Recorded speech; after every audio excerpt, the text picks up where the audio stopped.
All right, everybody, welcome to the Think Alpha podcast. So we have here the one and only Stacy. So you say Ike? Huh?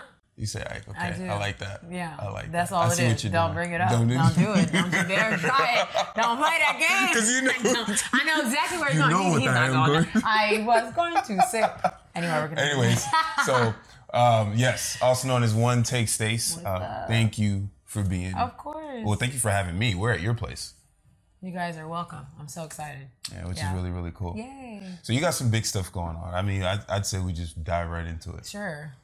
The purpose, as we all know, of this podcast, for those of you watching too, is this is just to highlight, this is about minorities. This is about people who are doing amazing things but have come from humble beginnings. And so the conversation that we've had, the few that we've had, that's what I feel like is the case with you. You're from Houston. Houston, Tejas. Oh, God. Yeah. How you feel about the Astros? I'm so happy we won.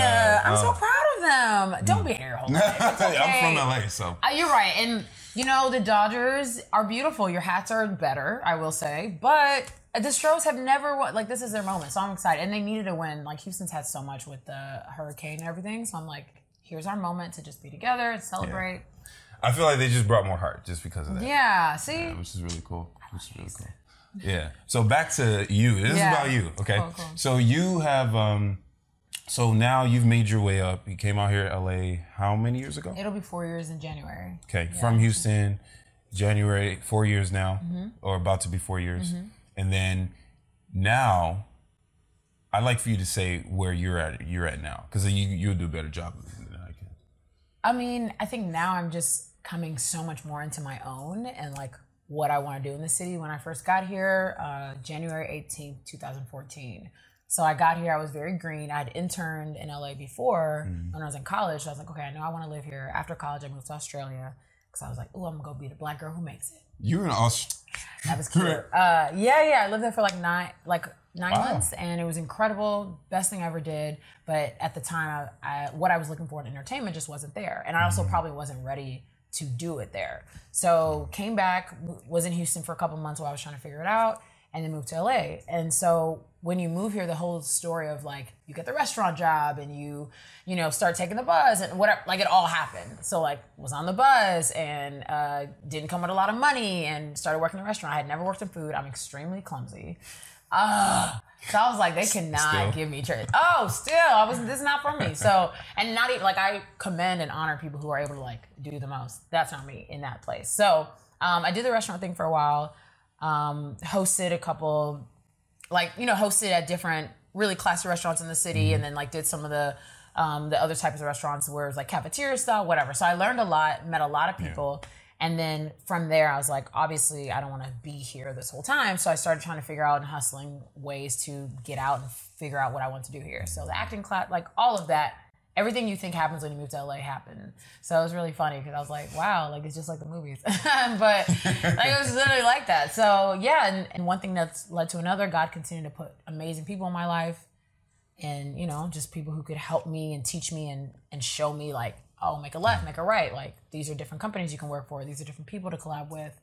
And before I know it, we're here. Which here is not arrived, but here is like, wow. Wow, look at what's happened. Wow, look at what's happened. It definitely feels like, wow. Yeah. That's so crazy. And from what I know, you've accomplished so far.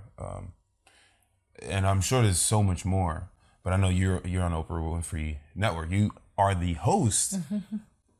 I think it's of the first live show that the network has. Yeah, so there was a show called Own Tonight, and it was an incredible experience. And we did the after show for Greenleaf, which is one of my favorite shows, and I am obsessed with the cast. So just to have that experience and to work with those people and to work with the network, amazing. And that was recent. That was within this year. So it was just kind of like, what can happen in a year is mind-blowing. So yeah, was the first live host on that network and did that. Like I said, live is just like a big deal. And I didn't know, like I remember when I got the job, I was like, it's not live, it's live to tape, it's gotta be. And then I show up to work and they're like, okay, cool. Like just the way everybody said live, I was like, what? Like, I'm going to be doing this in real time. And that was such an incredible experience. And it really showed me, like, everything you do in preparation, like, that's when it meets opportunity. So that was really cool. So, yeah, that was a huge accomplishment this year. That was crazy. So, okay. So when you said that everything that can happen in a year. Yeah. So what do you mean when you say that? Where were you compared to where you are now? Jeez. Oh, my gosh. So last year, this time, still hustling, still going. I was working with some amazing companies. But I think I was really, not that I was getting my feet wet, because since I got here, like, I've been hustling. But last year was a big push. Like, I was doing a lot of red carpets. I was working with Ball Alert. I was working with AfterBuzz. I was working with Black Hollywood Live. I worked with Regal Cinemas. Like, I was just doing a lot of different things, and I had wanted to be settled for a little bit. I was like, what does it look like? I'm still really not that settled because I still am freelance, and I kind of enjoy it more than I thought I would, so it worked out. But last year, not this time, but last year, like summer, I was really in a dark place. Like, not cute, not me, not going back. It was like July, June, and it was kind of one of those, like, I've been working so hard. What's going to happen after this? Like, come on, can we get to something that makes sense? And then stuff started taking off. I started working with Baller. I started getting exposed to a lot of different carpets, started working with different companies. And then I got a chance to speak on a panel for the first time as a keynote speaker at my university, University of Missouri. And that was such a telling moment, because they were like, oh my God, we see your growth. And you don't see your growth, so you're like, what are you talking about? And it was such a opening experience to everything. I feel like that month, like, just changed the game. And everything just spiraled. You know, I interviewed Oprah last year. I interviewed Ava DuVernay. Like, I interviewed her twice. Like, had so many amazing experiences that by the end of the year was all cooking up to, like, making this year do what it did. So, like, yeah, this time last year I was just in a different space. Not bad. Everything was preparation for right now. But at the time I was like, what does it look like? What's the dream look like? Right. You know? So when you came out here, like, you actually didn't know. So why did you just up and move? Let me tell you something. Like, when your spirit is, like, tripping you up and, like, you can't feel happy where you are. And this is the funny thing about my parents, because I'm Nigerian, so you know what that is. People have an expectation of, like, she's going to do this, right? My parents, thank God, weren't like that with me, because they just... At all? I mean, they, like, now there's not now, but sometimes they're still like, so what do you do? You know, because, like, it's hard. It's not traditional. You know, it's not. And so they're still like, sometimes they're like, we just want to, like, and they see the growth, they see it, so they're down. They just want to know, like, are you good? The bottom line is our parents just want to know if we're good, and I get that. So when I started realizing they just want to be there for you, and for them, like, they've never done entertainment, so they can't help, because they're like, I know what it's like to be a nurse, so I can offer that advice, but I don't know what it's like to be a host. So they don't have nothing to say, and I get that. So they were very like, hey, when I moved back from Australia to Houston, I was home for 4 months. I had an attitude about 2 of those months. And my parents were like, fix this. Like, what's happening?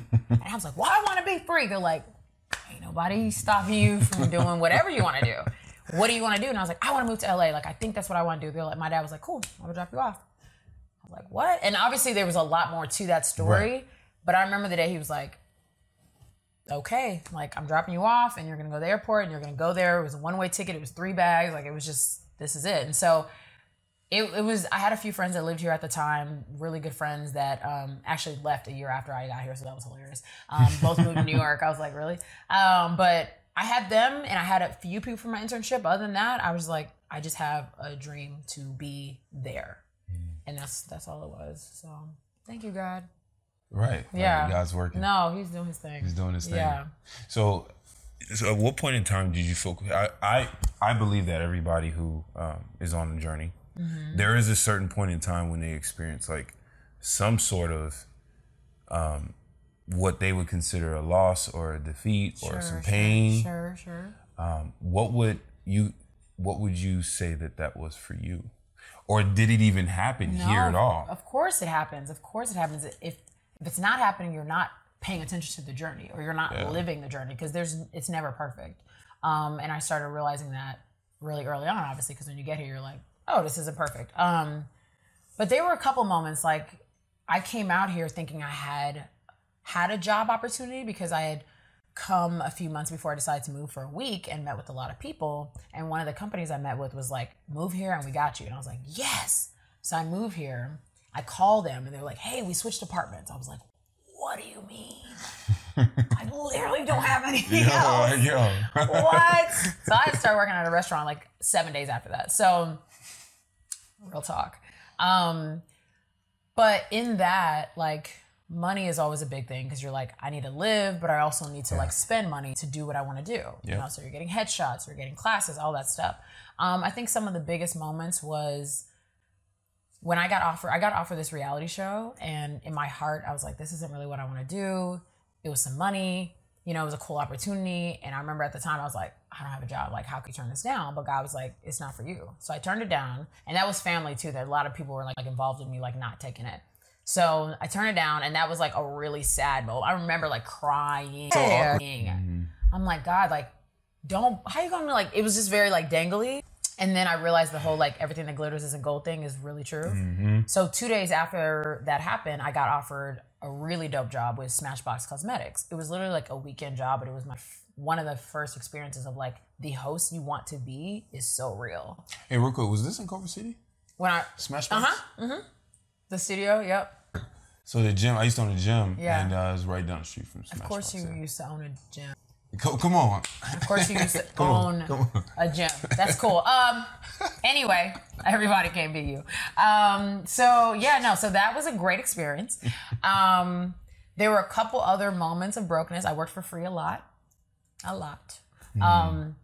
And that what kind of jobs did you do? All stuff I wanted to do hosting while. So like red carpets, sometimes writing pieces for companies, sometimes you know, they can be internships or whatever. So offering my producing skills, like whatever, just being wherever I could, whenever I could. Exactly. So that takes a lot, and you have to really make a decision to be broke to find brilliance.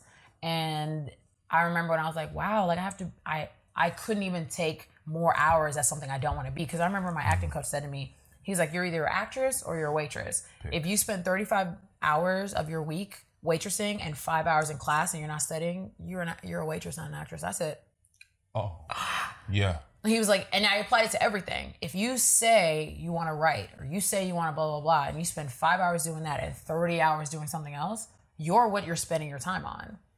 So he really like got my whole life together. And I was like, I had to choose to be either working for free or be at home studying my craft or watching reels or whatever to decide that. So heck yeah, there was a lot of broke moments. A lot of moments goodness gracious, like you just have to have the right people to cry to. Cause I was like, dude, it's been a tough week. Like what's going on? There's the weeks where you stretch $45. You know, the weeks that you stretch. I mean, it's crazy because you'll have like $500 in your account and you'll spend it in like 2 days and you'll have 45 and you'll stretch it for 7 days. I'm like, what's the psyche is so, I remember I said, it's Saturday and you still got $8. How did you do this? Wow. So that was all those lessons you learned are so important. But no, it's life. So I don't think it's an LA thing. I think it's a life thing where you're just like, we're grown up. It's hard. That's just what it is. Yeah. I just look, I'm getting a lot from what you said about doing whatever you got to do, like going wherever you need to go, and oftentimes doing a lot for free. And I feel like we're in a generation where people don't understand that. Sure. I don't know if it might have been your necessary upbringing, like your upbringing, or where you're from, your parents, you know what I'm saying, or not, or being from the South. I don't know what it is, but I noticed that's what's happening now. Yeah. It's like a lot of people they just expect to win. Have it, yeah. But I don't, and the thing is, I think, because I'm the one telling my story right now, so it's like, oh wow, she like never quit, she never quit. No, like of course there were moments I was like, why isn't this mine yet? You always like fight your petty to get to your purpose. Like you always fight it. You're like, okay, I like have to intentionally fight the fact that I just want to be here. I have to do the work for the purpose. Like to get to the purpose, there's so much you need to be there. You need lessons. You need a couple failures. You need a couple different friends. You need a couple backstabbers. You need everything to actually prepare you to be like, I'm living in my purpose. Because part of your purpose is sharing with others and teaching others. You can't teach them from lessons you haven't learned. So starting there was like, oh, okay. So every time that I was having an experience that was just like, you know, you petty, low key, just insane, I was like, this is part of the purpose. It takes a minute to learn all that though. Yeah. Like, it's not like, oh, I learned it yet. Like, no, this is a process of growing up and living and just deciding, like, I want to be intentional about why I live here and, like, what I'm doing. That's all. So what does that mean when you say you want to be intentional? Oh, man. It just means, like for you. Intentionality is, like, one of my favorite words. It's so sexy. Intentional. You know, it's a newer version of myself that I'm really excited about. Because this version of myself is, like, she takes notes. She writes things down. She understands when a lesson is happening. She is saying, okay, this is a loss. This is not a failure. This is a moment of success because there was effort put into it. So all of the intentionality that comes with us, just growing up. It's just growing up and being wise about our step. We have purpose and we can't miss it in our petty. Just like, we can't.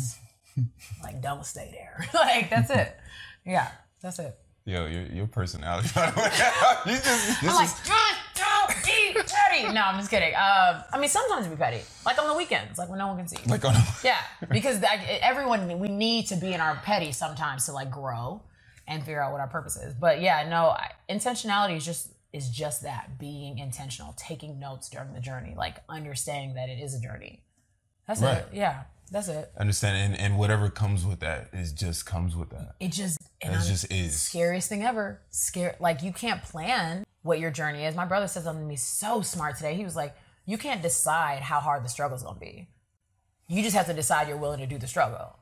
I was like, bruh. Speak up. Like, I like that. That was because we were just having a conversation. He was like, I couldn't. Your older brother? Younger. Love you. He's also an alpha.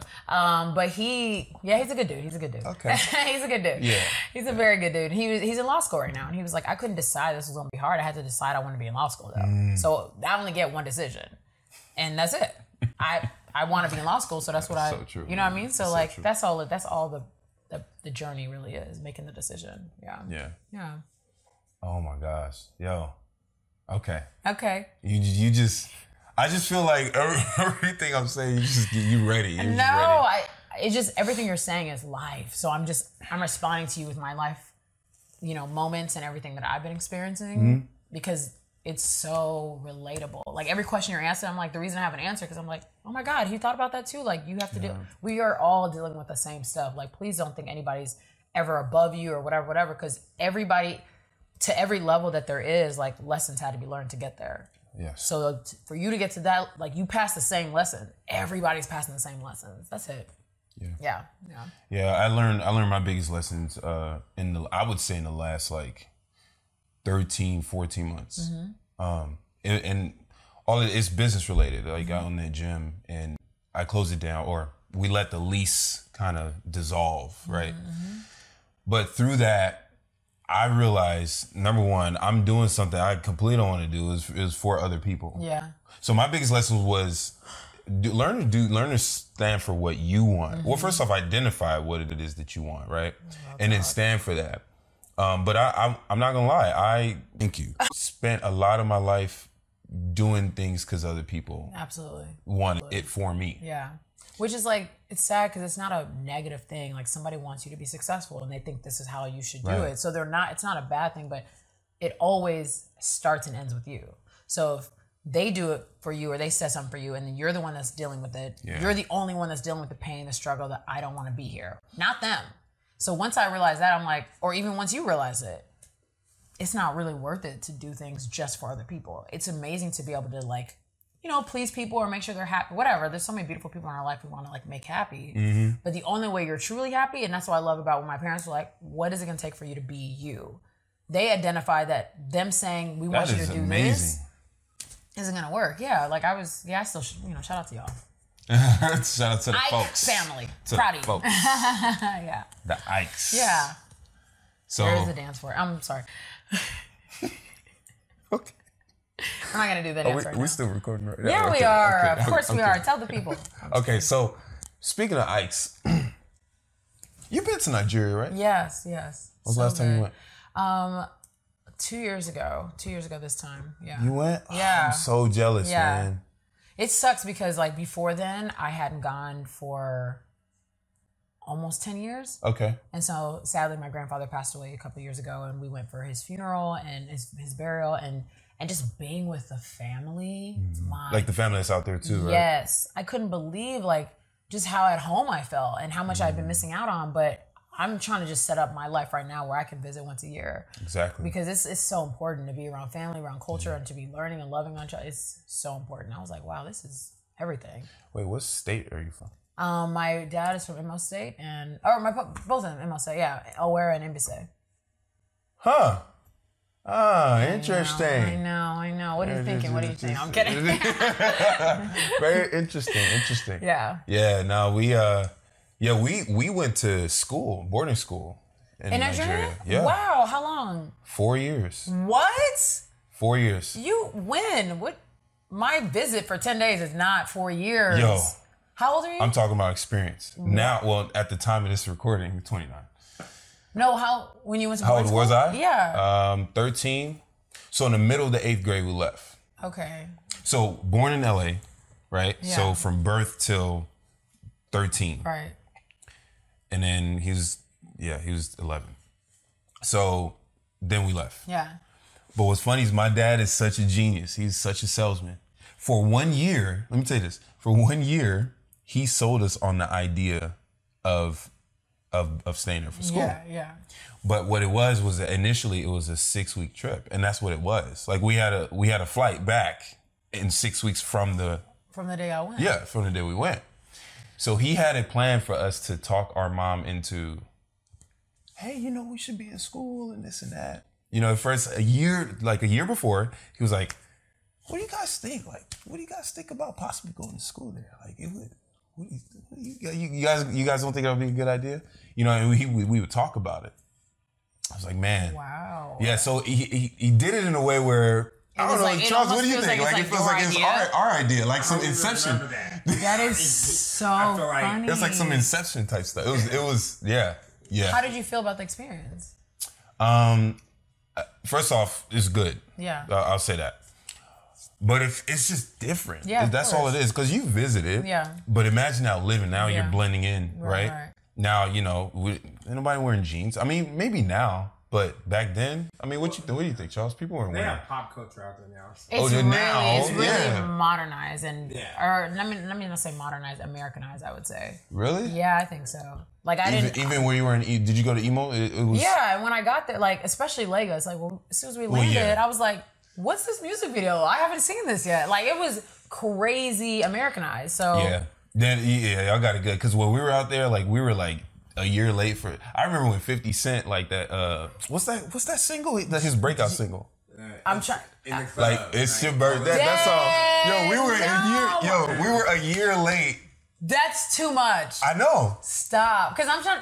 Like even what's the Sean Paul. Oh, so yeah. They played him so much. Not this time, but the first time I went. Like he was the big. So when you were artist. a lot younger. Yeah. When I was like probably 12, 13. And I was like, wow, so Sean Paul, okay, that's all right. And then it's funny, they always bite off the movie. So any popular movie, they'll like make the same type of movie. That's so real. Nigerians, yo. Nigerians are so funny, man. There's some innovative creators. Yeah. There are some global changers. I like y'all. Yeah, exactly. Yeah. I like Nigerians, I know. But we had like no in our boarding school, no electricity. No, I mean definitely not a fridge. Jeez. No running water. So every but I'm day sure you we're learned a different version of yourself. You know what? Right, yeah. Right. And I'll say this, like I've said this on other episodes too, but it's like it's all perspective. Mm-hmm. It's like, man, this is how people are living every day. They don't know anything else. So then when you come here and you see what the people complain about here, and it's like, oh, y'all don't even know. Yeah. That's why I always tell people, like, you've got to travel, at least to a third world country. Absolutely. Like, go travel, go see how other people live in life. Because stuff you complaining about, not that important. Come on. Perspective and gratefulness is, traveling is so important. Like, right? I'm ready to do that on the regular because there's just so much more to experience than the bubble that we live in. Yeah. Like, every bubble gets smaller and smaller. So it's like America, your state, your city. I mean, it's just like, there's so much more to learn about. And even living in Australia, I was like, wow, this is, it's like, yes, we all speak the same language, but the way of life. Oh, Did you know? You knew people. No, well, my dad's brother and his family lived there, but they lived hours away from where I lived. I live in Melbourne, they live in Brisbane. So I got to visit them once, which was incredible. Yeah. It's bomb. I love it. Love it. Cost of living is more expensive, but they also make more money at like lower, like McDonald's is like $20 an hour. Yeah. Sheesh. I said, wait. That's awesome. Should I get a job? Like, he's like, wait $20. That's cool. That's a lot of money for McDonald's, I think. Yeah, but anyway, that's cool. Yeah. Man, Australia, yeah. I still haven't been. Yeah. There's so many places I need to go to. So I'm just ready. I'm like, let me just keep working. Right. Right. Yeah. Right. Yeah. Okay. So inside of the conversation we just had, what would you say there's something that you think people need to know that you find that a lot of people are missing? That's a great question. I would say one of the biggest things I think that people are missing is that nobody knows what they're doing. And the comparative lifestyle that we're all living right now, which is not our fault. Instagram did what it did. It's popping. Facebook did what it did. Twitter did what it did. Social media is incredible. Yeah. But there is something so dangerous about it too. And if you're not conscious of it, it will swallow you. And I knew the moment that I became conscious of it, and I was like, oh my God, if everyone just gets enlightened to the fact that like we're all trying to figure it out and chill out on your life, chill out. Yeah. It's okay. Yeah. You do not know everything. That's impossible. I remember I was talking to my dad about, I was like so mad at myself. I'm like, I'm a grown up and I don't know. I had a laundry list of all the stuff I didn't know how to do. And he was like, what is the point of this list though? Because what you can first do is just learn. And then you can relearn if you need to, because that happens. And then he was like, I'm in my 50s and I don't know everything. So when did you think you were going to learn everything? And he was like, the day you learn everything, you're dead. Mm-hmm. So like, it's a constant journey of learning and growing. And the more I start like, you're growing. Every time you're making a new mistake or every time you are stretching yourself or freaking out, you are growing. It is a sexy place to be. It's just very scary because you're like, this feels dumb. It's a lot of uncertainty. Yeah. This feels whack. It does, but it's so good. And everybody's dealing with the same thing. Yeah. If we remember that, chill. You just start chilling a little bit more. I'm still trying to learn it every day too, but nobody knows what they're doing. Being put together does not mean perfection. Right. Two separate things. You look put together. Do you think you're perfect? Absolutely not. Put together, not perfect at all. Like those are the things we need to internalize and be like, oh, we're all just figuring it out? Cool. Like, I'm telling you, that's where we should all live. We should all get a neighborhood that says, cool. Yeah, we should live there. Cool. Yeah, just chill. It's not that serious. That's cool. Yeah. No, thank you for that. That was good. That was good. So what would you, what are you excited about now? Like, what's going on? Oh my God. I'm excited for, my head's already in 2018, so I don't even know when this video's coming out, but I'm like, we'll be there. Super excited for the Fight For Your Fairytale brand that came within this year of so much like growth and expansion. And so Fight For Your Fairytale is basically something I'm wearing on my sleeve because it's what I believe in and now what I want other people to believe in too. So it kind of started out of a fairy tale that I was living and realizing like everything you do up until that moment, every fight you have, every triumph or trail or trial or whatever, all leads to that moment. And you deserve that moment. Like everybody's built for greatness. We just like have to remember that it exists. And so Fight For Your Fairytale is now expanding. StacyIke.com. Check it out. Merchandise is all there. We have this pillow. Branding. There are water bottles, tumblers, the bracelets. New merchandise is coming too. I'm really excited for new products as well that I just want people to like grow and love on the brand and embrace the brand. Like forget just learning about it. Embrace it. Super excited about that. I have a lot of projects in production right now, and learning to like own your own content is super beautiful. Like, so, I've built this incredible team. We're still building, we're still growing, but like I have some incredible people around me who just believe in the vision so much. And I'm excited for us to continue to work together and build and learn and expand.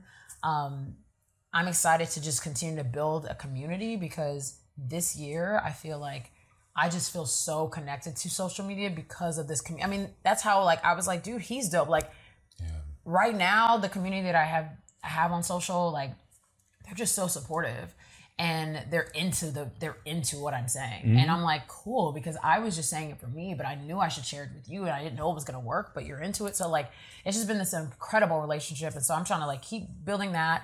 I want to work with brands soon, and sometimes they need the numbers. So I'm excited to just like show them what I can do on my own and see what happens after that, and just keep learning, man. Like, this has been an incredible year, and it's been some good, some bad, some ugly, but every year gets better. Right. And so I'm just like, dang, like if this is 2017, what are we about to do next year? Like, what's going on? I'm ready. So I'm just excited for all these brands to be built from the inside out, like literally from the inside of me, from what God has put in me to be able to share it and for people to react to it. I'm like, this is really dope. So yeah, just, I mean, more to come on StacyIke.com and check out all the, yeah, I was just going to ask you, so how do we find you? So StacyIke.com. Yeah, StacyIke.com, Twitter and Instagram at OneTakeStace. So I'm super involved in social there. Facebook, Pinterest. I mean, I'm just trying to be everywhere, doing everything. You use Twitter?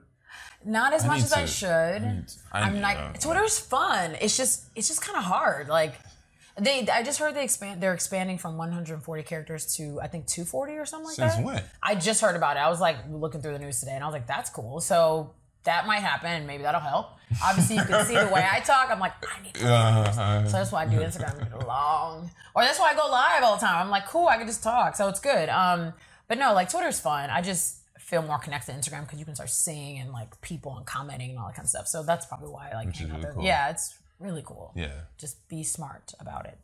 It's not that serious. Nobody's perfect. Mm-hmm. Just thought I would throw that out there. Mm-hmm. Yeah. Mm-hmm. Yeah, that's it. That's awesome. Okay. Yeah. Okay.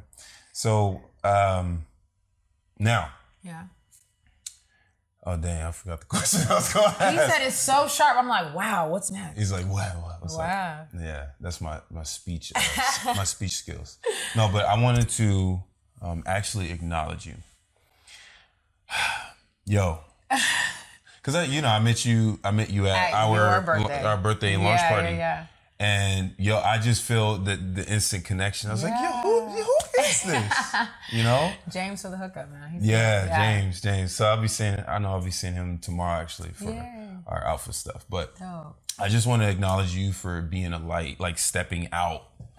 Because so I know how scared I still am. Yeah. I'm still terrified of it. But I'm seeing you completely self-express. Like, it's really beautiful. Mm-hmm. And it's no wonder that you're getting the response you're getting, from your website to everything. Wow. So just thank you. Because you inspire me. I'm like, okay, if she's doing it, then you're like unabashed, unapologetic, thank you so completely much. Yourself. That means a lot. That takes some guts. I definitely think it takes God and other people that are part of pushing me, because you heard my assistant a couple of seconds ago. I was like, should we say that? She's like, if you're gonna be scared, I'm not working with you. I'm like, hey, that's a lot, but I'm listening because I know that the reason I have specific people on my team is so they can check me when I decide to take away from the moment of that's been working. So it's like, for me, it's like, I said this to my team a year ago when we were just building and figuring out what it even meant to have a team, and they were like, what do you want to be known for? I said, being myself. And they were like, no, but like, really? And I said, being myself. And they're like, okay, let's like figure out what that means. And so I'm so grateful to you for that, because that meant a lot. And it just shows that what you're doing is people are receiving it. But also it's just even telling myself, like, not a big deal. Don't be perfect, blah, blah, blah. Like, I'll get on Snap at 7 a.m. and be like, y'all, good morning. I'm not putting on, if I'm not in an event, I don't have makeup on at 7 a.m. I'm like, yeah, that's real. I'm not doing that. That's Why real. would I lie to you? There's no reason. Like, the more real we can be with each other, I'm telling you, this moment of everybody's trying to figure it out, this is where I want to live forever. Because it's so freeing. So I just thank you. So that really means a lot. I just want to be and spread what I have. Yeah. I can feel it. Cool. Yay. Yeah, you're doing it. Yay. Thank you so much. That means a lot. And then last but not least, a parting piece of guidance for the people that are tuning in. Mm-hmm. You will have an epic 2018. There are some skills and intentionality that takes. Time management, prioritizing, self-care, and not caring. Not giving None of it. All of it and none of it at the same time. Like, I don't even know where I just came up with that. That literally just came out of my head, because I think that's what has been teaching me so much this year. So, like, you deserve the fairy tale that you want. It exists. We have to remember that. We were all built for that. It's just, we have to really believe it. It's so you know, when people say like, believe in yourself, the reason it's oversaid is because it's true. You need to do it. And so for me, it's just like, I give all glory to God for an incredible year of remembering that. And I try to remember it as much as I can, because as humans, we do the most. But just for your sake and knowing like self-care is super important, not caring is super important, time management is super important, and prioritizing, it's just important. Like all of those things have helped me get to this level, and I'm praying that they help me get to the next. So as they will. Yeah. Oh, thanks. You already know. You already know. Stay. You already know. You're the best. Yay. Thank you. You're welcome. Thanks once again. Like, you have me over here, and I know I can feel the energy in here. And I was like, okay. Yay. She don't let that many people in here like that. You know, you want your moments, you want your place to be your place. Yeah. No. So, but I appreciate you. As soon as we met, I was like, dude, he's dope. Like, there's an energy. So we just gonna do what we can and like spread it, and people watch and they learn. And just keep working together. That's it. Yeah. Mm-hmm. Yay.